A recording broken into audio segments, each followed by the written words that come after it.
کہ حضرت امام غزالی رحمۃ اللہ علیہ اپنے مشاہدات میں یہ فرماتے ہیں کہ عراق کے شہر بصرہ میں ایک بہت بڑی شخصیت تھی جو دانتوں کا علاج کرتی. دانت میں کسی بھی قسم کی تکلیف ہوتی تو وہ دم کرتا، وہ تکلیف ختم ہو جاتی. تو کہتے ہیں، لوگوں سے کہتے کہ بھائی آپ بوڑھے ہو گئے ہو تو یہ دم کسی اور کو دے دو تاکہ کسی کو تکلیف ہو تو وہ اسے دم کرے. تو وہ کہتا ہے کہ بھائی نہیں، یہ اجازت اور یہ دم میں کسی کو نہیں دے رہا. تو جب وہ فوت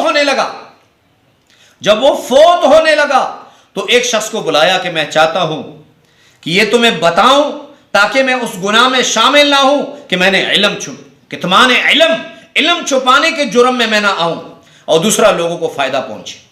اللہم صلی علی محمد وعلی آلہ وبارک وسلم. لاکھوں کروڑوں درود و سلام امام الانبیاء شافع محشر محمد مصطفیٰ احمد مجتبیٰ صلی اللہ علیہ وسلم اور ان کی آل طیبین طاہرین پر. تو میرے بھائیوں اور میری بہنوں، قرآن میں اللہ رب العزت نے تمام بیماریوں کے لیے شفا رکھی ہے. وَيَشْفِ صُدُورَ قَوْمٍ مُؤْمِنِينَ وَشِفَاءٌ لِمَا فِي الصُّدُورِ. اللہ فرماتا ہے کہ قرآن جو ہے یہ مومنین کے لیے شفا ہے. صحابہ اکرام رضی اللہ عنہم اجمعین کو اگر کوئی مسئلہ پیش آتا تو وہ قرآن سے اس کا حل نکالتے. ایک جگہ صحابہ اکرام رضی اللہ عنہم اجمعین سفر میں تھے تو ایک قبیلے کا سربراہ اسے کسی چیز نے ڈس لیا. تو صحابہ اکرام وہاں موجود تھے. اس قبیلے کے سربراہ نے اس صحابی کو کہا کہ آپ ہم پہ دم کر دیں. تو اس نے کہا کہ بھئی پہلے ہم نے آپ کو کہا تھا کہ ہمیں بھوک ہے، ایک بکری ہمارے لیے ذبح کر دو، تم نے ذبح نہیں کی. اب اگر تم چاہتے ہو کہ ہم تم پہ دم کریں تو دم کرنے کے بعد ایک بکری تم ہمارے لیے ذبح کرو گے. بہرحال اس صحابی رسول نے اس پہ دم کیا، اللہ نے اسے صحت دی تو اس نے کہا کہ یہ میری بکریوں کا جو ریوڑ ہے یہ تم لے جاؤ. میری غرض یہ ہے قرآن سے علاج کرنا یہ صحابہ اکرام رضی اللہ عنہم اجمعین سے ثابت ہے. کشف الاسرار ایک کتاب ہے، اس میں ایک بزرگ فرماتے ہیں کہ حضرت امام غزالی رحمۃ اللہ علیہ اپنے مشاہدات میں یہ فرماتے ہیں کہ عراق کے شہر بصرہ میں ایک بہت بڑی شخصیت تھی جو دانتوں کا علاج کرتی. دانت میں کسی بھی قسم کی تکلیف ہوتی تو وہ دم کرتا، وہ تکلیف ختم ہو جاتی.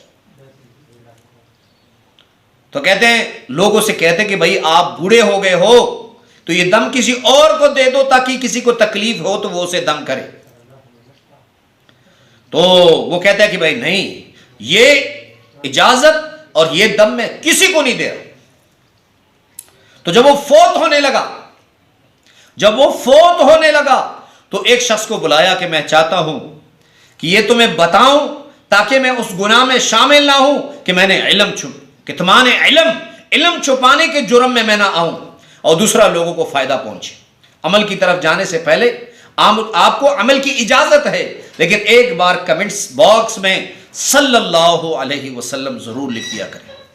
تو وہ آسان سا عمل ہے. اس نے کہا کہ جو کوئی چاہتا ہے کہ میری دانت کی تکلیف ختم ہو، اور کیسی بھی تکلیف کیوں نہ ہو، اور دانت اندر سے کھوکھلا ہو چکا ہو، تو وہ یہ چھوٹی چھوٹی آیتیں ہیں، ان کو چھوٹے سے کاغذ پر لکھ کر دانت میں دبا لے، اللہ رب العزت دانت کی تکلیف ختم فرما دیں گے.